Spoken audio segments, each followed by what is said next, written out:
Assalamualaikum warahmatullahi wabarakatuh. Waalaikumsalam warahmatullahi wabarakatuh. Alhamdulillah, alhamdulillah mukrimil ummah bisirajil muniril mutalali man khatama bihi nubuwwata waj'al lahu ghadran rafi'al ali.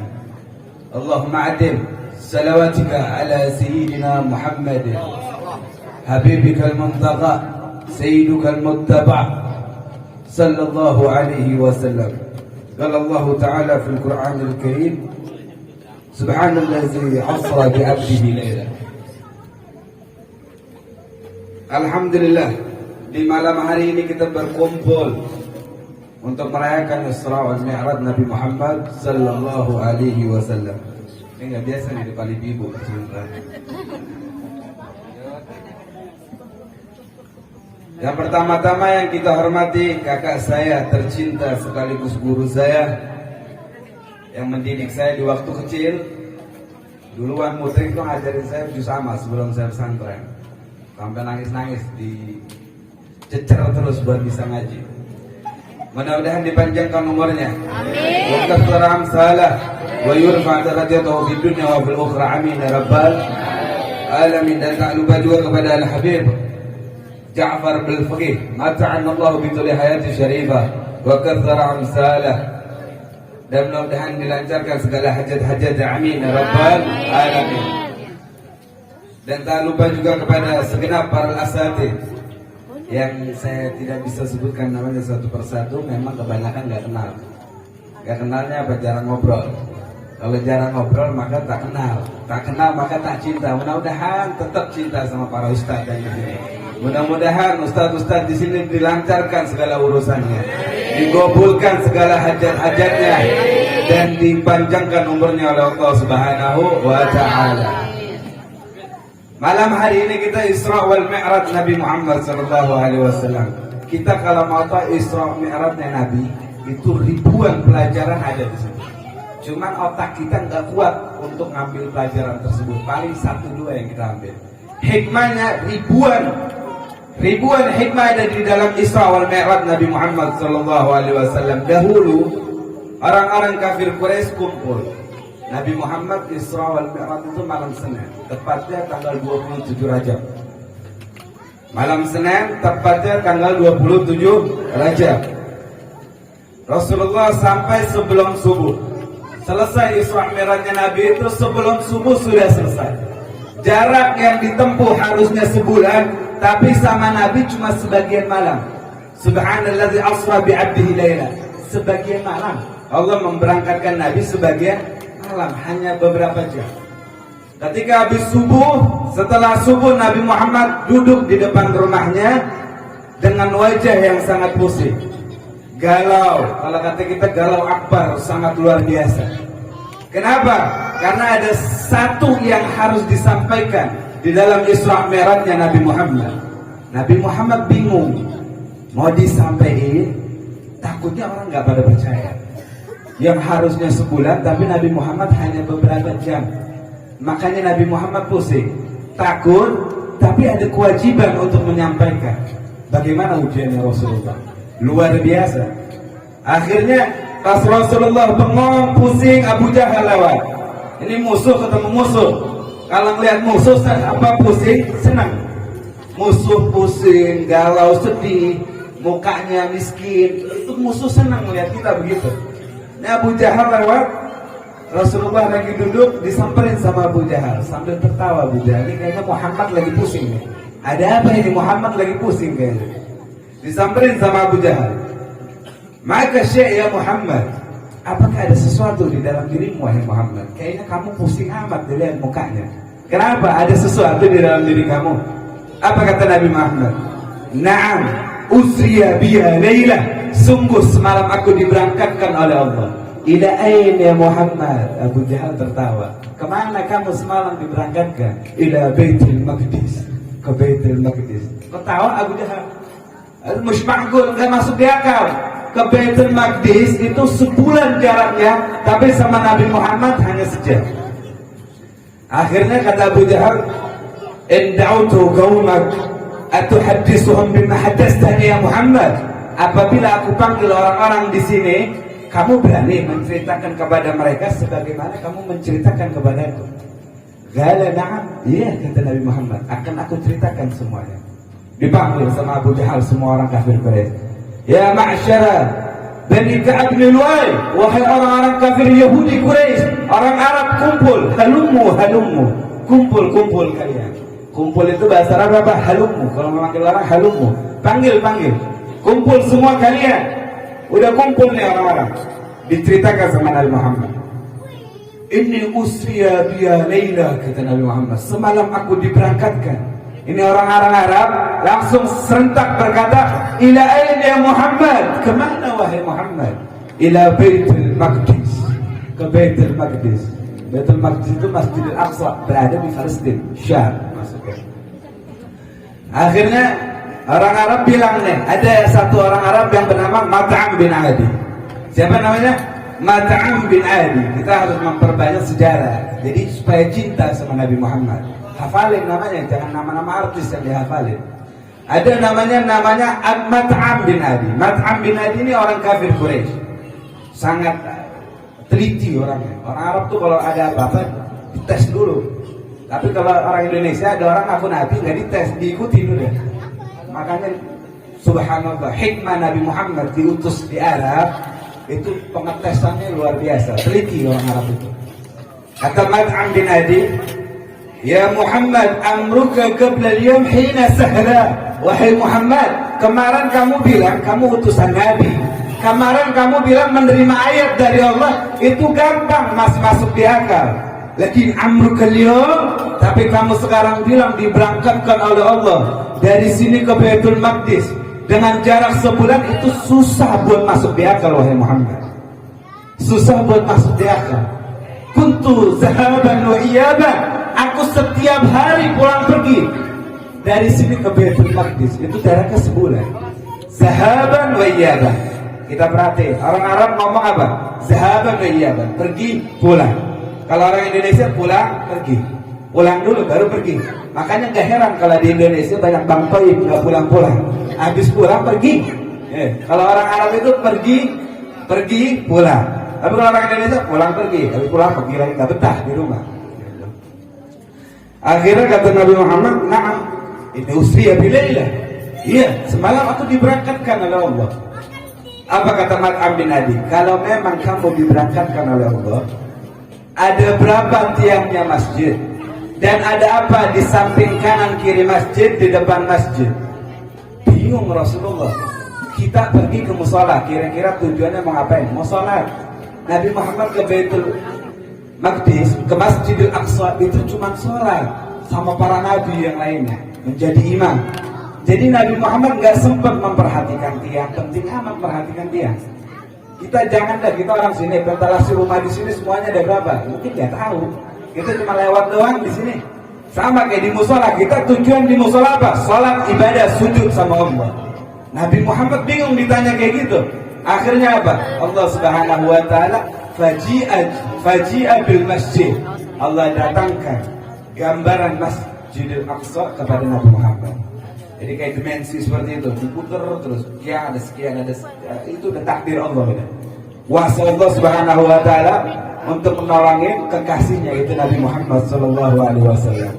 Enggak sampai di sini, udah dijawab semuanya sama Nabi Muhammad. Tiangnya ada sekian, di pinggir kanan kiri depan masjid ada ini ada itu. Dites lagi sama Mat'am bin Adi. Ada lagi wahai Muhammad, kalau memang kamu benar ke sana, di sana ada 3 rombongan yang akan arah balik ke sini. Kira-kira dia kapan nyampainya wahai Muhammad? Subhanallah. Dites lagi Nabi Muhammad, tidak sampai di situ. Akhirnya kata Nabi Muhammad berdiam mengingat-ingat. Emang Nabi Muhammad lihat di saat itu. Nabi Muhammad di saat itu lihat, diingetin di tempat ini. Apa kata Nabi Muhammad? Yaumul Arbi'ah, hari Rabu dia bakal sampai. Sebelum terbenamnya matahari.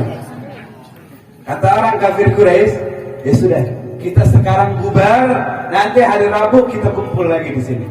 Kalau seandainya 3 orang tersebut belum sampai di sini, maka Muhammad tukang bohong. Kalau seandainya tuh Nabi Muhammad meleset tebakannya, Islam habis dicemooh. Nabi Muhammad habis dikatain tukang bohong. Akhirnya datang hari Rabu, orang-orang kafir Quraisy, orang Arab semua kumpul untuk nungguin tuh 3 orang tersebut. Zuhur ditungguin, belum datang. Asar ditungguin, belum datang juga. Nabi Muhammad bilang sebelum terbenamnya matahari. Lihat, di sini Nabi Muhammad ketika matahari mau terbenam berdoa kepada Allah. Allahumma habis syamsyak, wahai Allah, tolongin berhentiin matahari kamu, wahai Allah. Ini langsung berhenti matahari.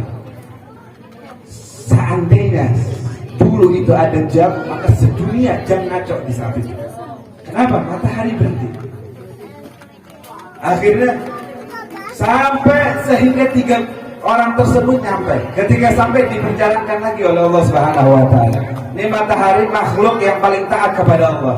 Enggak pernah nurut dengan siapapun kecuali kepada Allah. Tidak ada orang yang memberhentikan matahari kecuali Nabi Muhammad dan muridnya Nabi Musa. Kita kalau baca ayat Al-Quran ngerti baca ayat Al-Quran, kita tahu tuh siapa orangnya. Kalau hari Jumat sering baca surat Al-Kahfi, hari Jumat sering memahami arti surat Al-Kahfi, kita tahu namanya siapa. Ada idh qala Musa lil fata, di surat Al-Kahfi disebutkan. Ketika Nabi Musa berkata kepada anak muda, di dalam kitab tafsir Jalalain, di syarahnya Hasyiyah, kalau kita baca insya Allah kita tahu siapa namanya. Yusha bin Nun, dan masuk kategori hadis Nabi Muhammad sallallahu alaihi wasallam. Lam tuhbah syamsun li ahadin illa li Yusha bin Nun.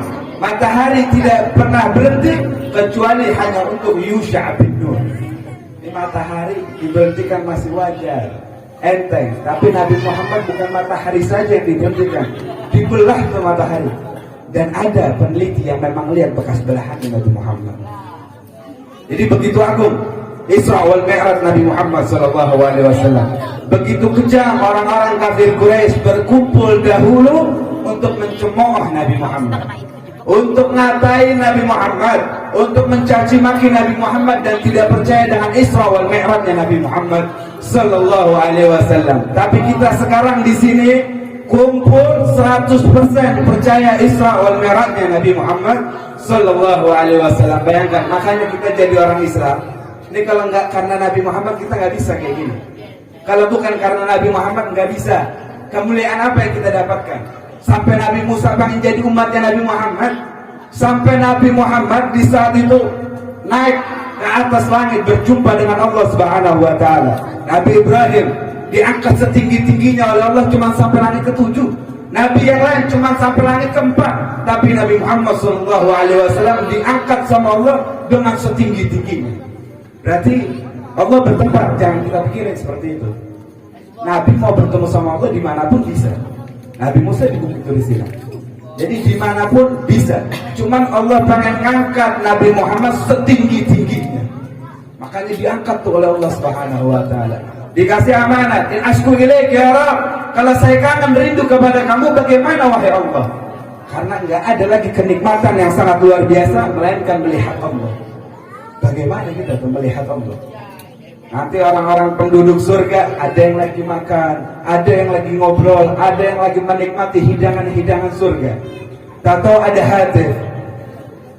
Apakah kamu mau aku kasih nikmat yang lebih dari ini? Ini kata penduduk surga, apalagi ya Allah? Ini udah paling nikmat, apalagi ya Allah yang kamu mau beri? Apa kata Allah? Ru'yati, melihatku. Di situ penduduk surga semuanya melihat Allah. Cuma sebentar, saat, daqiqah, lahzah, sekejap melihat Allah. Namun di saat itu nanti, ini cerita kayak khayalan, tapi insya Allah bakalan wajib nyata. Ketika kita mati, akhir zaman, kiamat, mizan, semua nanti bakal kita nyatakan semuanya. Orang sekarang maksiat, neraka, surga dianggap itu khayalan, dianggap para wali itu bohong, dianggap Nabi Muhammad itu bohong. Ini masuk dalam hadis Sahih Bukhari yang dibaca tadi oleh kakak kita, oleh guru kita itu Wan Mudrik. Tadi itu masuk dalam kitab Sahih Hadis Bukhari. Akhirnya apa? Semua orang yang melihat Allah, ada yang ribuan tahun bengong. Ada yang ratusan tahun bengong aja. Kenapa? Saking nikmatnya. Saking nikmatnya melihat Allah Subhanahu wa ta'ala. Al-Taz min al-na'imah. Lebih lesat daripada nikmat melihat Allah Subhanahu wa ta'ala. Akhirnya apa? Di saat itu juga penduduk surga bilang apa? Ya Allah, a'atini ru'yah, berikan aku melihatmu selamanya. Tidak bisa. Inilah Allah Subhanahu wa ta'ala, pencipta dunia dan langit seisinya. Nabi Muhammad sallallahu alaihi wasallam lagi berjumpa kepada Allah Subhanahu wa ta'ala tidak seperti Nabi Musa. Hari ini ansur ini, ya Allah, berikan aku melihat kamu ya Allah, kata Nabi Musa. Apa kata Allah? Kamu gak mampu wahai Musa. Akhirnya dipaksa sama Nabi Musa, ya Allah, saya pengen melihat kamu. Kata Allah, ista'idhu bis-siyam, ista'idhu bis-sujud. Siap-siap kamu puasa kalau mau melihat aku, puasa. Sujud banyakin, zikir banyakin. Untuk apa? Bekal. Kalau kata kita persiapan tuh mau menghadap cahayanya Allah Subhanahu wa ta'ala. Tapi tidak dengan Nabi Muhammad. Nabi Muhammad lagi tidur, nggak tahu apa-apa. Tiba-tiba dihibur oleh Allah untuk melihat Allah. Ini luar biasa. Di Bukit Turi Sina, Nabi Musa disuruh lepas sendalnya. Ikhla'na alaik ya Musa. Sendalmu lepas wahai Musa. Tapi Nabi Muhammad sampai kapanpun nggak dilepas sendalnya. Masuk ke Bukit Turi Sina, masuk ke ini, masuk ini. Luar biasa. Sendalnya aja mungkin lebih mulia daripada kita. Sendalnya Nabi Muhammad. Masuk ke surga sendal Nabi Muhammad. Sendal kita masuk WC terus, WC umum tuh. Ini sendalnya Nabi Muhammad masuk surga, dipakai sama Nabi Muhammad ketika masuk ke surga. Dan di surga Nabi Muhammad mendengar apa? Jejak kakinya Sayyidina Bilal. Sayyidina Bilal di saat itu masih hidup. Ini Sayyidina Bilal masih hidup, telapak kakinya terdengar di surga. Apa kata Rasulullah? Ya Bilal, sami'tu duf'atan. Wahai Bilal, aku mendengar daripada telapak kaki, jejak kakimu. Tepakan jejak kakimu aku mendengar di surga. Apa yang kamu amali? Apa? Wudu, kata Bilal. Saya Bilal, wudu ya Rasulullah, nggak ada lagi. Saya cuma mengamalin wudu. Makanya kita wudu seringin. Mudah-mudahan kita diselamatkan oleh Allah Subhanahu wa ta'ala. Dan perjuangan Nabi. Satu lagi hikmah daripada Isra wal Mi'raj Nabi Muhammad sallallahu alaihi wasallam. Jangan pernah yang namanya melupakan Nabi Muhammad sallallahu alaihi wasallam. Kenapa? Karena Isra wal Mi'raj Nabi Muhammad penuh dengan perjuangan. Sampai ada yang ngatain Nabi Muhammad, sampai ada yang ngatain Muhammad lagi ngayal. Kita bayangin tuh. Ini kita para ustaz, para ulama gak seberapa cobaannya. Dikatain, dicaci maki gak seberapa sama Nabi Muhammad. Dulu Nabi Muhammad bukannya orang lain, tapi saudara kan ngatain Nabi Muhammad. Pamannya ngatain Nabi Muhammad, semuanya musuhin Nabi Muhammad. Makanya gak heran kalau ada yang harus kita herankan, kalau ada pendakwah, penceramah, gak ada yang ngatain, gak ada yang gangguin, heran gitu. Kenapa? Bukan jejak jalannya Nabi Muhammad. Karena Nabi Muhammad gak lepas daripada ujian. Dikatain orang, diiniin orang. Itu udah nikmat dari Allah. Itu nikmat dari Allah Subhanahu wa ta'ala. Sampai sifatnya Nabi Muhammad luar biasa. Banyak ya sifatnya Nabi Muhammad. Contoh ketika Nabi Muhammad sallallahu alaihi wasallam sedang berdiam. Kalau kata kita galau akbar. Ini Nabi Muhammad galau akbar. Kata Allah Subhanahu wa ta'ala, "Ma pikir Muhammad?" Apa yang kamu pikirkan wahai Muhammad? Iya ya Allah, saya takut kalau udah umat saya nyemplung ke neraka, saya takut ya Allah. Ini sama Allah ditawarin Nabi Muhammad, kamu mau urusan umat kamu aku serahkan kepadamu wahai Muhammad. Itu luar biasa, kedudukan yang sangat tinggi. Apa kata Nabi Muhammad? Anta arhamini ya Rabb, kamu lebih sayang kepada umatku dibanding aku wahai Allah. Nabi Muhammad perjuangannya luar biasa. Makanya kita baca selawat biar tahu sifat daripada akhlaknya Nabi Muhammad sallallahu alaihi wasallam. Ya Rasulullah salamun alaik ya rafi'a syani wa tarajim ya Rasulullah salamun alaik ya rafi'a syani wa tarajim adalah Nabi sangat selalu seperti gadis zaman dahulu. Ya Rasulullah, salamun alaik ya Rafi'al syani wa tahdi. Pula sangat merendahkan diri pada sesama makhluknya Rabbi. Ya Rasulullah, salamun alaik ya Rafi'al syani wa tahdi. Menimba air memeras kambing, pergi mencari kayu yang kering. Ya Rasulullah, salamun alaik ya Rafi'al syani wa tahdi. Menerima undangan seorang miskin dan kaya tidak dipandang.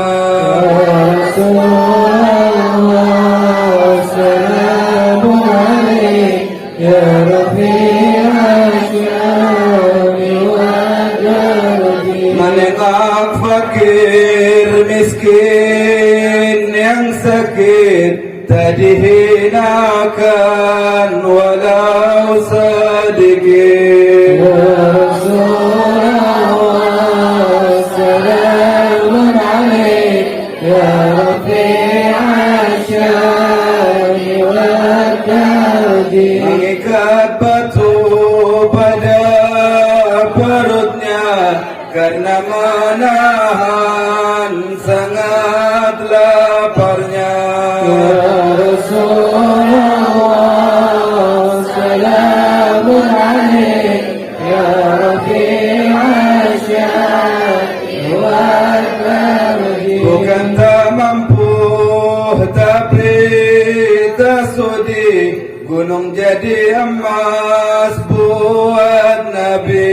Ya Rasulullah, salamun alaik ya Rafi'al syani wa tahdi. Sebagai contoh untuk umatnya agar bersabar saat susahnya. Ya Rasulullah, salamun alaik ya Rafi'al syani wa tahdi. Di malam hari banyak tafakur kepada Allah, banyak bersyukur. Ya Rasulullah, salamun alaik ya Rafi'al syani wa tahdi.